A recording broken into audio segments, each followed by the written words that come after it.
Canal 4. Canal Roco TV, junto con Radio Goyaica Online, presenta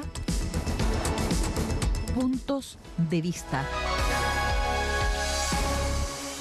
¿Cómo están ustedes? Bienvenidos a Roco TV. Esperamos que hoy día nos acompañe usted también a este tema que es súper importante. Tenemos, hoy día vamos a hablar de TEA, ¿no es cierto? Te acompañamos, está ahí su directiva, ¿no es cierto?, la señora Elizabeth, a quien le damos la más cordial bienvenida porque vamos a conversar de aquello. ¿Cómo está usted? Muy bien, buenas tardes. Gracias por la invitación y por el espacio, como siempre, Teresita. Es que es súper importante que todos estemos informados porque más de alguien tiene un TEA en la casa sin saber siquiera que lo tiene. Por lo tanto, es importante que conversemos, ¿no es cierto?, estos temas que son importantes, pero que le damos a veces prioridad a otras cosas y no le damos a lo que es esencial, la persona. Cuéntenos, siempre hemos estado invitándola y usted nos recalca lo que es, pero repasemos algunos conceptos. ¿Qué significa ser TEA? Significa que hay un trastorno del neurodesarrollo que se produce en etapas bien tempranas de la gestación, que no se manifiesta de la misma manera en todas las personas. Hay un espectro, por eso hablamos del espectro de autista, donde tenemos 3 niveles, un TEA nivel 1, 2 y 3, y eso la diferencia la hace en la necesidad de apoyo, digamos, que las personas necesiten para poder hacer una vida normal, digamos. Y en este mes en particular hemos estado haciendo muchas acciones porque el 2 de abril es el Día Mundial de la Concienciación del Autismo. Nosotros lo hicimos el 5 en la plaza, al alero, digamos, de una coordinación que se hizo con la División de Organizaciones Sociales para poder tener a los servicios que a los papás les interesa tener presentes para poder hacer sus consultas, sus comentarios, sus sugerencias, sus reclamos también, porque los papás lo hacen, ¿cierto?, respecto de la condición de sus hijos y cómo son acogidos básicamente en el sistema educativo y en el sistema de salud. Pero este año nosotros como asociación, como agrupación, vamos a poner el foco también en el adolescente y en el adulto autista, porque también existen. Y las políticas y los programas deben dar cuenta financieramente de esa necesidad, aun cuando a 2 años de entrada en vigencia de la ley todavía hay condiciones que están garantizadas en la ley y que no se están dando. ¿Y por qué no se están dando? Básicamente por un tema presupuestario. Nosotros en general, del día 1 que se promulgó la ley, entendíamos que contábamos con un presupuesto para la instalación de la misma. Antes de que se fuera el primer ministro de Desarrollo Social, ya nos rebajaron el presupuesto de 88.000 a 61.000 millones aproximadamente, y finalmente nos volvieron a rebajar y entiendo que se ejecutó cerca de 20.000 y tantos millones de pesos.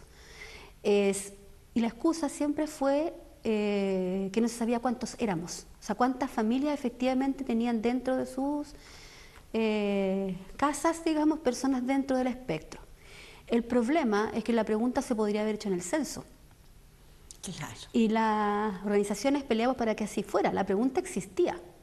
El tema es que se bajó en algún momento, no se hizo la consulta, y cuando yo le pedí a las autoridades, en el fondo nos trataban de explicar el porqué de esa decisión, lo que nos manifestaron es que lo problemático de preguntar eso era que no era una condición visible y por lo tanto no se podía comprobar.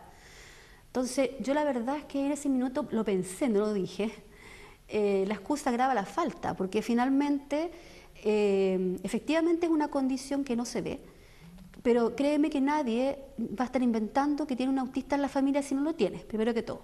Y segundo, si efectivamente esa es la razón, ¿por qué sí había otras preguntas que tú tampoco puedes comprobar?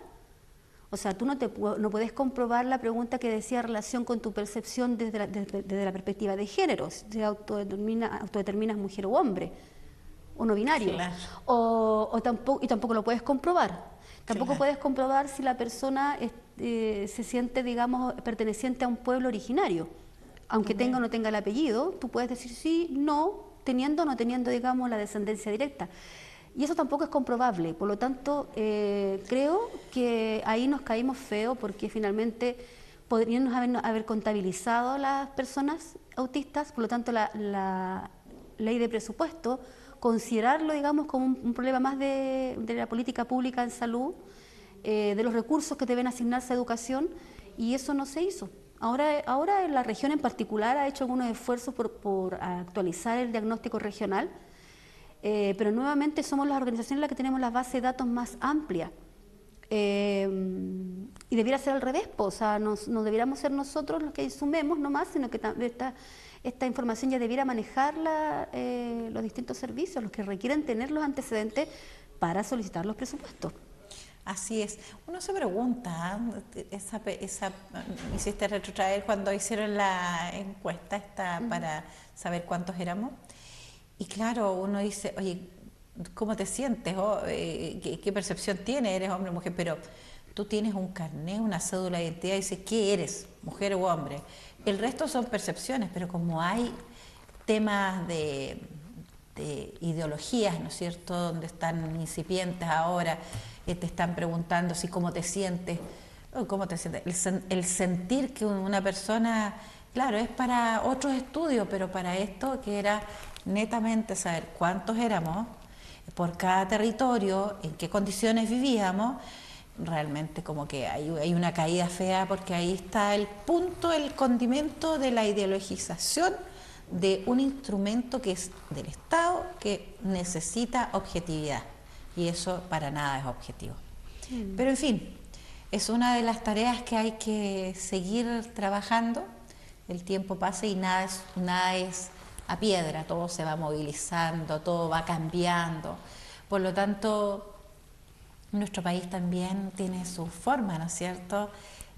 Se cometen errores, pero se va avanzando porque hay líderes como usted que trabajan y tratan de hacerlo lo más objetivo posible para ayudar a quienes presentan esta condición, ¿no es cierto? Y además nadie está como libre de que no la presente. Es un tema eso. Sí, es un tema porque yo he escuchado, o sea, las familias en general y todos en algún momento hemos escuchado el comentario de que desde que salió la ley de autismo, como que los autistas proliferan, que tú levantas una piedra y hay un autista. Y la verdad es que ahí nosotros como organización tenemos una visión bien clara, o sea, no tiene que ver con que efectivamente ahora todos nos creamos autistas, sino que tiene que ver con que efectivamente las organizaciones de la sociedad civil han empoderado a las familias al punto que las familias exigen sus legítimos derechos a salud, a educación, a un diagnóstico temprano. Antes eso no pasaba y no se contabilizaba ni se preguntaba por qué estos niños estaban fuera del sistema extraescolar, por ejemplo. Siempre estuvieron. El tema es que ya, como no se podía manejar la condición dentro de los establecimientos, o se les diagnosticaba con otra cosa, o simplemente se les aplicaban los reglamentos, digamos, sancionatorios respecto a las conductas que ellos tenían. Correcto. Por lo tanto, no podían asistir de forma regular a los establecimientos educacionales. Nosotros sabemos que tenemos un espectro amplio y eso implica que probablemente también vamos a necesitar vacantes en escuela especial, porque no todos pueden llegar a la escuela regular, eso también lo sabemos. Pero el que pueda y tiene el derecho, creemos que es pertinente que las familias toquen las puertas que tengan que tocar. Y ahí es donde nosotros, como te digo, hemos sido muy empoderadores de las familias. Y es por eso que tú ahora ves que se habla más de la condición o aparecen más personas. Ahora, eso tampoco deja de lado, digamos, el tema de que esto se ha vuelto un negocio también. Es complejo, pero eso nosotros no podemos meternos en la ética profesional. ¿Me entiendes? Donde una mamá va y le pregunta a un profesional y este profesional le aplica una serie de instrumentos o uno solo, que en el fondo es como el más famoso, y con eso, digamos, llega a un diagnóstico. Entonces, ahí también es complejo ese escenario, pero no es algo de lo que nosotros nos podamos hacer cargo. Bueno, como en toda cosa, ¿no?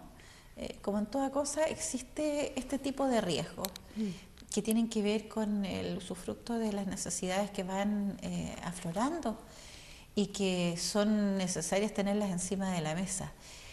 Nosotros vemos en internet y hay unos cuestionarios para saber si usted estea o no estea.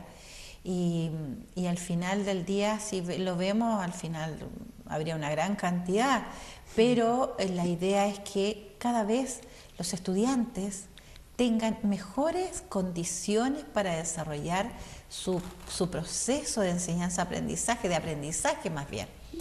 Entonces, claro, hoy día todo es cuestión de tiempo también, todo tiene su tiempo. Sí. Vamos a preguntarle a usted cómo se siente en esta ruta donde usted está haciendo, donde te acompañamos, está marcando un determinado camino para que esto sea cada vez mejor? Mira, debo reconocer que nosotros siempre, hasta el año pasado, todavía hablábamos de desafío. Como concepto usamos mucho el concepto de desafío porque entendemos que de una u otra forma es una palabra más amigable cuando uno finalmente da cuenta de las brechas en el cumplimiento, o el incumplimiento en este caso. Pero ya hay desazón, yo lo noto en la organización también, ya hay más frustración, porque finalmente nosotros esperábamos, después de una administración que en el fondo establecía que la salud mental también era una prioridad, que se haya aprobado la ley TEA en esta administración, para nosotros fue un hito. Nuestra expresidenta viajó a Santiago, ¿cierto? Estuvo ahí en La Moneda. Estábamos muy entusiasmados, entonces pensábamos que esto efectivamente iba a andar un poquito más rápido. Por lo tanto, es la razón por la que yo te digo también que nosotros priorizamos mucho al principio proyectos que tenían que ver con capacitar en educación inicial o al profesorado, pero los papás dijeron ya no, nada más, porque ese es el rol del Estado. Y que nosotros fuéramos también entendiendo que esto es un ciclo vital y que había personas adultas probablemente y adolescentes que no recibieron apoyos tempranos por falta de diagnóstico y que ahora requieren apoyos en su tránsito hacia la vida adulta. Por lo tanto, es ahí donde nosotros vamos a poner el énfasis ahora. Nos preocupa y nos ocupa, porque finalmente tenemos muchos estudiantes, por ejemplo, que ingresaron a la educación superior. Así es. Y que ahí es un nuevo desafío para ellos, si no es bien acompañado, no es bien resguardado. Hay muchos que no pueden acceder a la educación superior, pero necesitan ya acceder al mundo del trabajo, y también es un desafío de marca mayor, porque los empleadores en general, mira, existe la figura del gestor de inclusión en la empresa privada, pero aquí en la comuna de Coyhaique en particular, el mayor empleador es el servicio público. Y ahí ha habido mucho, ¿cómo te lo puedo exponer? Porque no quiero decir que en el fondo no hay preocupación, porque tal vez la hay, pero no se ocupan del tema. Entonces, ¿qué pasa? Que tenemos un sistema que o promueve, digamos, la práctica laboral, por decirte de alguna manera, pero esa práctica no está garantizada, digamos, de hacer un acompañamiento a una persona neurodivergente. Te publica un proceso de selección donde dice que tú estás bajo la ley de inclusión, por lo tanto que tú puedes postular y que declares si tienes alguna condición para hacer los ajustes, y créeme que los profesionales, los departamentos de recursos humanos, gestión de personas, como quiera que se llamen, no están preparados para hacer la adecuación en una entrevista, por ejemplo, laboral, o en los instrumentos que aplican para poder marcar, digamos, estos pasos que uno tiene que dar antes de llegar a un trabajo. Tampoco están preparados para recibirlo ya en su puesto de trabajo, o a él o a ella, digamos, para poder apoyar en ese proceso. Y los adultos que se han diagnosticado ahora, último, más complejo aún, porque no se les comprende. Siempre fueron como los funcionarios cachos, siempre fueron los funcionarios como transgresores, siempre fueron como... Tenían ya una carátula, tienen un estigma, y muchas veces tiene que ver con el desconocimiento nomás, y finalmente es eso. Por lo tanto, tenemos que preparar el sistema, porque las personas autistas no solo tienen derecho a educación y a salud, también tienen derecho a trabajo, tienen derecho a una vida digna, como lo dice la ley, y tienen derecho al ocio. Por lo tanto, derecho, como a todo. Todas las personas tienen derecho también a participar en política. También. Claro, eso es un gran tema. Y bueno, son las necesidades que van moldeando, ¿no es cierto?, las formas de administración que tiene en cada periodo un país, un territorio. Es preocupante, y a uno le mueve también que a veces salen leyes, pero dice, ¿sabes qué? Salió la ley aprobada, está todo impecable. Sí, pero el reglamento para aplicar la ley no está. Se demora un año. Tienes que esperar hasta el tanto, de acuerdo a Contraloría. Oye, nosotros somos campeones para tener burocracia en este país. Es bueno tener control, pero así todo pasan cosas. porque de dominio de todo. Pero centrándonos en este tema de que tenemos nosotros condiciones que van variando, ya sea por influencia del medio ambiente, por razones genéticas. No hay estudios suficientes tampoco para decir, mire, esto está porque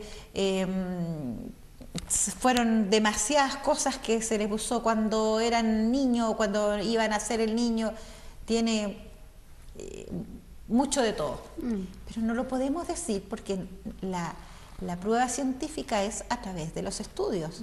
Y los estudios son insuficientes. Y cuando alguien pide estudios, también son insuficientes los recursos para hacer esos estudios. Entonces, un círculo vicioso. Exactamente. Nosotros hemos mucho invitado al mundo de la academia a que intencionen, digamos, en sus estudiantes, independiente de lo que estén estudiando. Obviamente se entiende que las carreras del área social y de salud son prioridad en ese sentido. Que sus tesis para su formación de pregrado, por ejemplo, incluya temáticas como esta.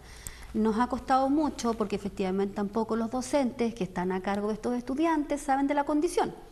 Claro. Entonces es como complejo porque finalmente es pillarnos a nosotros mismos porque las universidades, bueno, y particularmente la Universidad de Aysén aquí está bien compleja en términos económicos, hay una administración provisional, por lo tanto es difícil que la universidad vaya a priorizar el contratar, por ejemplo, a un docente que se maneje en una condición específica para poder acompañar el proceso de tesis de un alumno, por ejemplo. Claro. Ocupan los mismos docentes que tienen.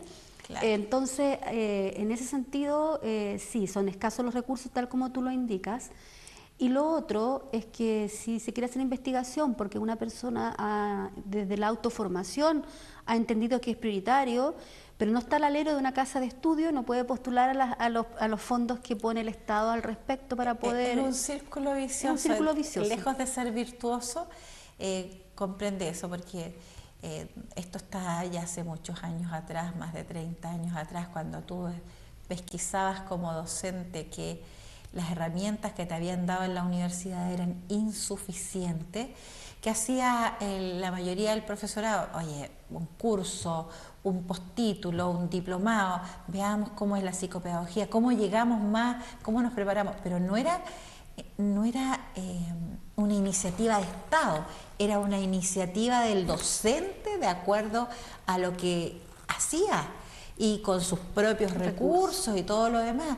Entonces, yo conozco casos de muy de cerca donde sacaron la psicopedagogía, diplomados, postítulos, justamente para tener mejores herramientas, pero nadie les regaló la matrícula ni nada, era del bolsillo de los profesores que salía ese afán por perfeccionar. Autogestión. Claro, para que hubiese resultado.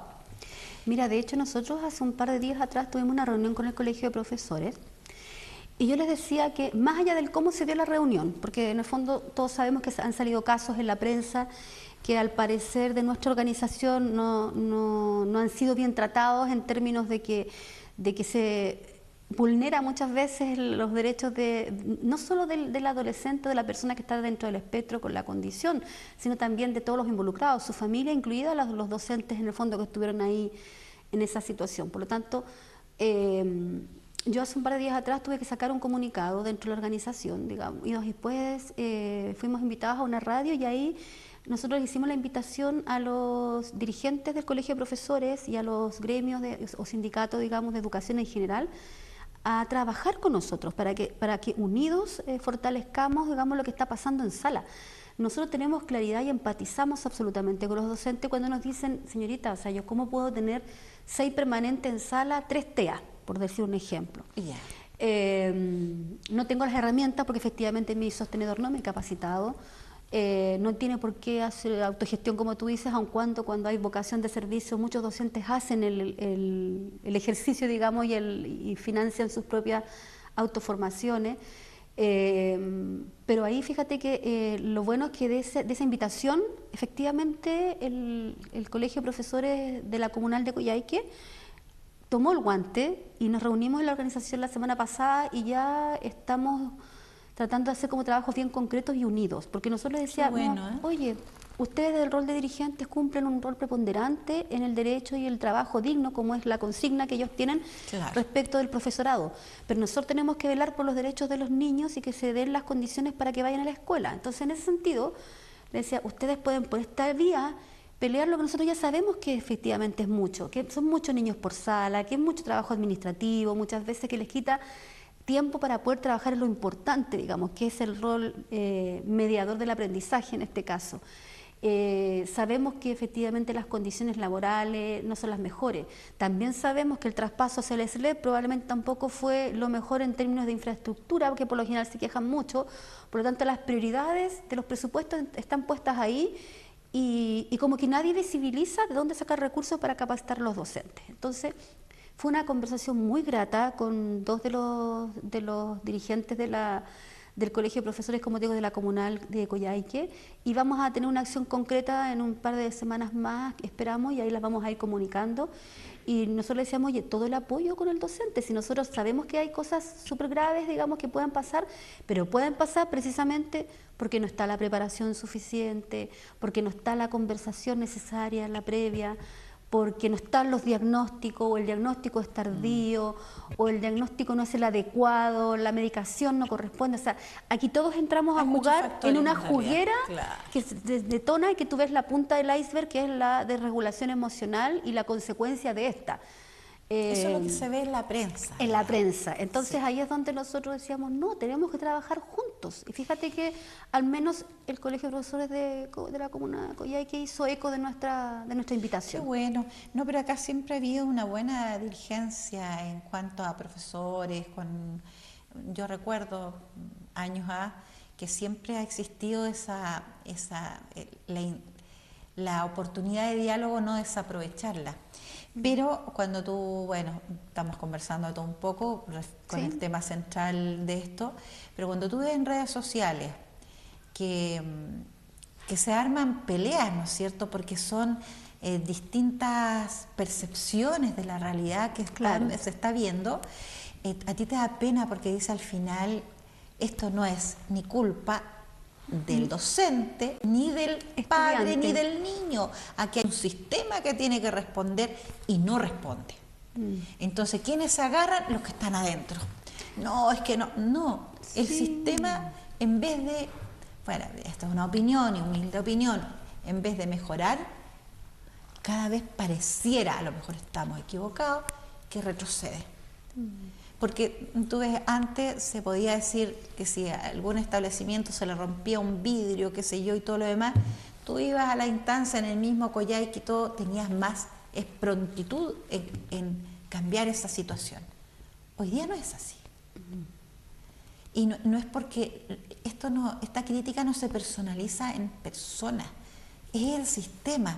O sea, no le damos el punto a cambiar para bien, para decir, oye, sí, efectivamente, esto cambió para bien, porque estamos haciendo esto, más acá, más allá. No está pasando eso y hay mayor descontento, independiente de quienes sean los beneficiarios, ¿no es cierto?, los usuarios de aquellas leyes o situaciones que en algún minuto nos toca a todos. Sí. Fíjate que nosotros hemos hecho esa reflexión estos últimos días también y por eso te decía que hay desazón. Porque también, obviamente, uno no se puede restar de lo que tú decías, que las redes sociales, que el manejo de las redes sociales, que el comentario cada vez más desafortunado, por decirlo de alguna manera, de una de las partes, de las familias que reclaman o de los docentes que se defienden o atacan. Y eso es lo que no tiene que pasar, tenemos que trabajar en conjunto. Y en ese escenario es que para nosotros es como gratificante dar estos pasos, avanzar en estas situaciones. Son pasos buenos. El diálogo siempre ha sido el remedio para todo. Y fíjate que del año pasado logramos terminar el año, porque tengo que decirlo, yo les decía, yo lo lamento, pero ahora yo voy a dar nombres. Terminamos el año con un sostenedor que efectivamente se comprometió y financió una formación para el 100% de su personal, todo el estamento. Sí, el Camino a la Fuente.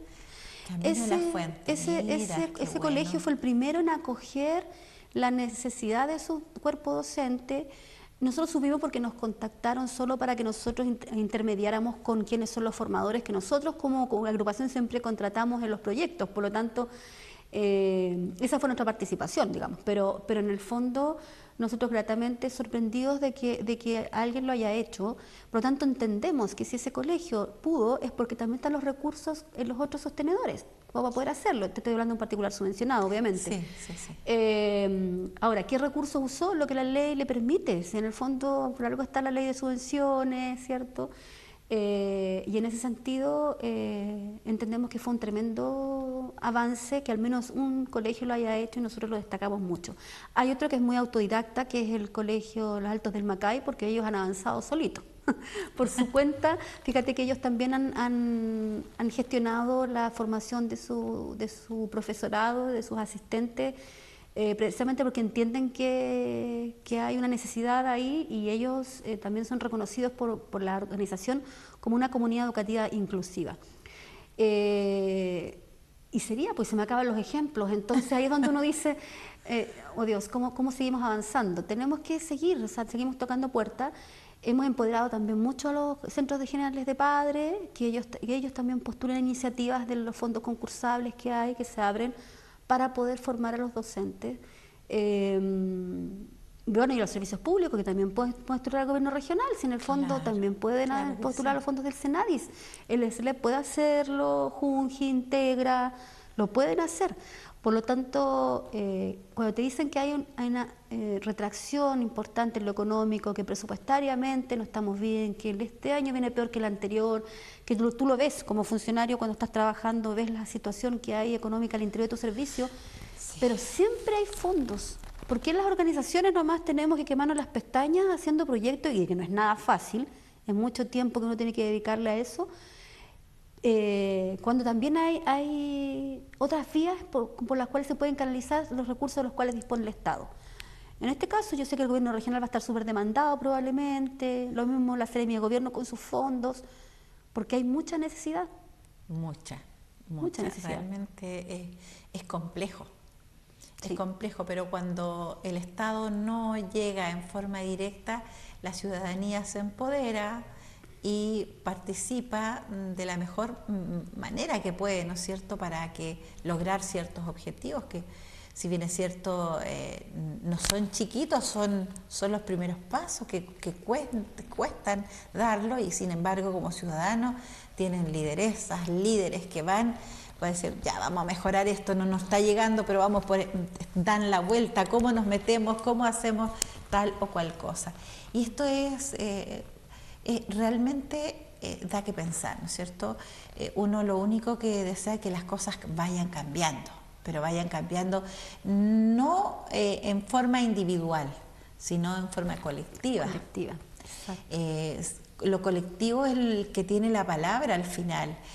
Tenemos instancias legislativas, ¿no es cierto?, que de repente uno se pregunta, sí, se legisla, pero se legisla cada cosa, y lo que es esencial, de acuerdo a la percepción que uno tiene en la opinión, porque uno puede estar equivocado, en la opinión dice uno, pero ¿cómo no llegan a lo que es la ciudadanía, al problema real que se tiene?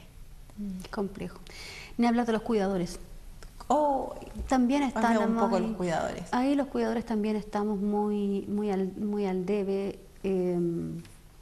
Sabemos que hay un sistema nacional de cuidado que en el fondo se ha promovido harto, pero en la realidad lo que pasa es que las familias que son de Coyhaique no van a poder ir a Puerto Aysén para acceder a ese espacio, ¿cierto?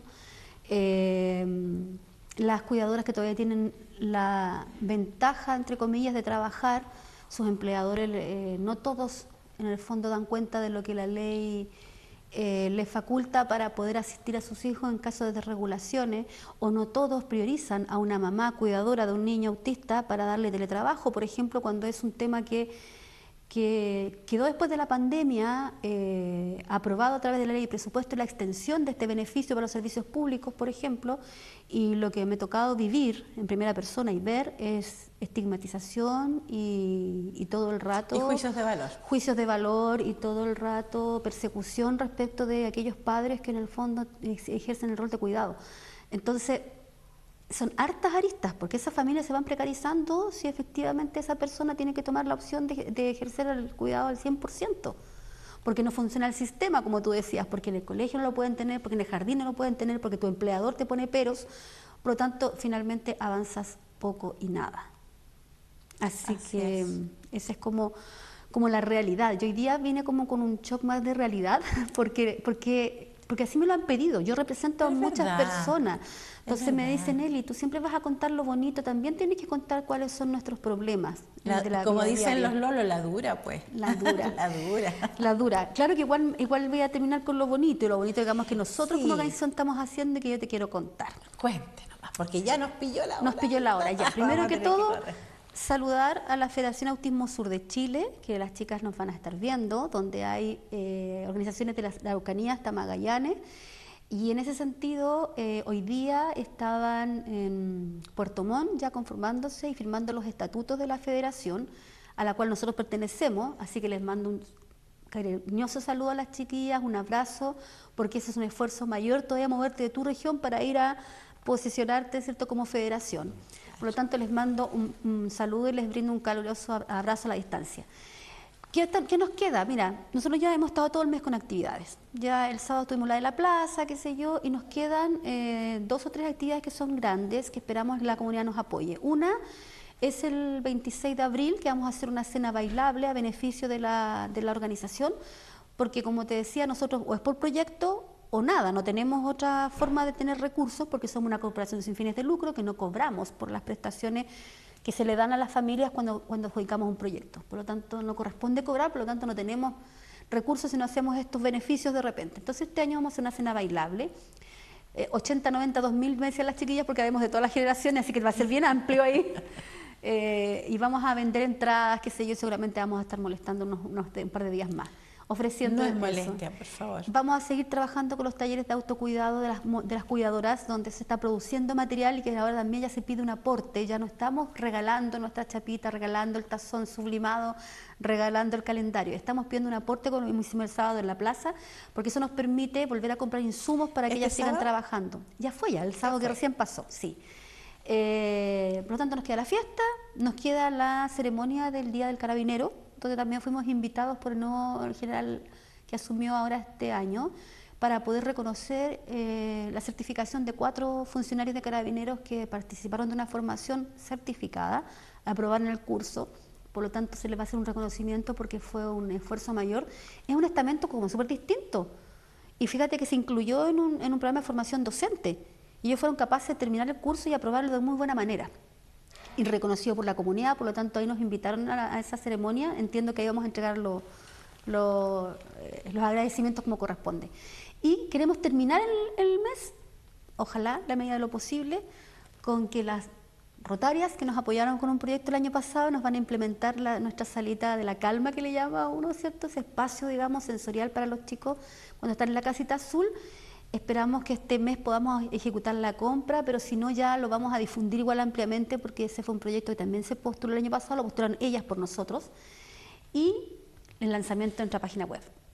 A mí, hasta más grande. Estamos más grandes, tenemos que tener página web, ha sido un anhelo de la asociación, así que estamos trabajando, un trabajo voluntario de una estudiante que se acercó a nosotros y dijo que ella quería hacer un proyecto social y para eso nos está diseñando nuestra página web. Así que tenía que contarte esas novedades que también son buenas, que nos van a permitir seguir avanzando. Qué bueno.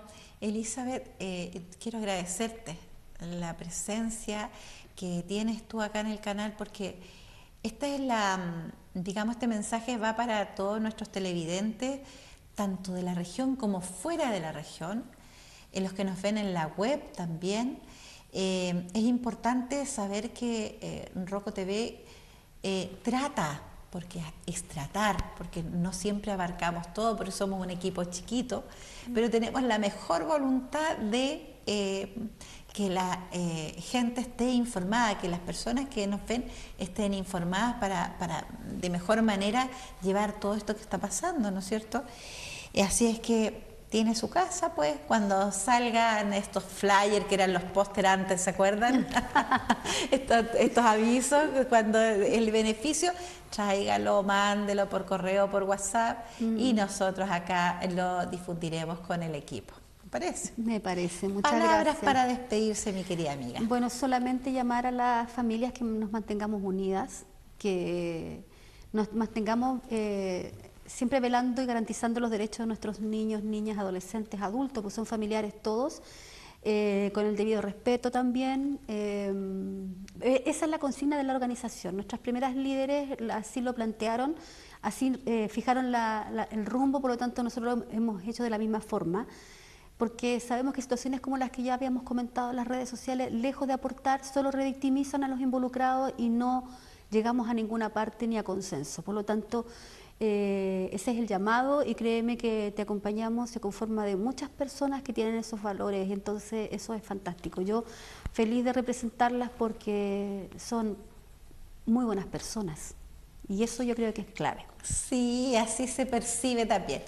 Ustedes estuvieron con la representante, ¿no es cierto? Te Acompañamos, Elizabeth, que siempre nos da el punto clave cuando no sabemos, ¿no es cierto? Porque hay que conocer en profundidad y conocer en terreno lo que está pasando en el Te Acompañamos, ese Te Acompañamos que lo decimos con especial énfasis.